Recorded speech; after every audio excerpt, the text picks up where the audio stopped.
Ito na nga mga mare, at magsisimula na ako mag-harvest ng aming hydroponic Chinese kangkong. Ang lulusog nila mga mare, kaya sinimulan na namin i-harvest kasi ang gagawin natin ngayon ay gagawin natin siyang adobo. Masarap ang adobong ganyan mga mare na kangkong, lalo na fresh mo siyang kinuha. Yan nga pala mare, ang may gawa ay ang aking partner in life, syempre ang aking husband na masipag na gumawa ng hydroponic. O di ba mare, ang sarap ng feeling yung nag-harvest ka lang, tapos habang kinakat mo yung kangkong ay nararamdaman mo yung crunchy niya talaga. Masarap ito mare sa almusal, at sabayan mo pa ng pritong isda or di kaya pritong tinapa. Libang na libang ako dito mare, kasi napakasarap naman talaga mag-harvest to. O nakita nyo na, napakarami ko nang nakuha. At di ba green na green, yan nga pala ay ang nasa aming backyard lang mga mare. Yan ang aming greenhouse. At syempre hindi lang Chinese kangkong ang aming tanim dyan, meron din kaming tanim na lettuce at mga pechay. Pa-harvest na rin pala mga mare ang aming pechay dyan. So, hindi ko na kailang ipakita kasi next na ulam naman yon. Ay, ang ulam mo namin for today ay ang adobong Chinese kangkong with garlic yan syempre mare. O diba? Ayan, naubos ko na ang isang styro. Isang buo pa lang yan mga mare, napakarami mo nang makukuha kasi nga sobrang lusog ng aming tanim na hydroponic.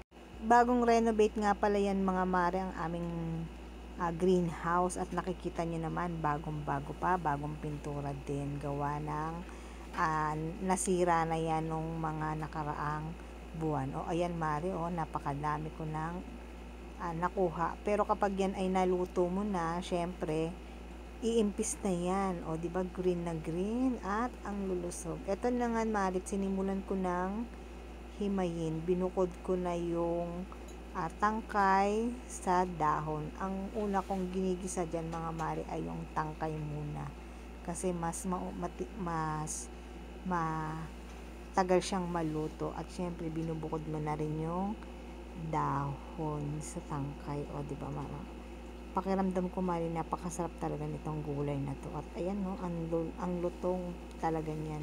Sarap sa pandinig na ang gulay mo at bagong harvest ay fresh na fresh. O yan na nga, hinuhugasan ko. At nakita nyo naman, nakabukod na rin ang dahon sa kanyang tangkay. Syempre huhugasan natin yan mga mari, kahit nagaling yan sa aming hydroponic. Meron pa rin yan alikabok. At sinunod ko na hugasan din ang dahon. O di ba maring napaka-green na green talaga siya.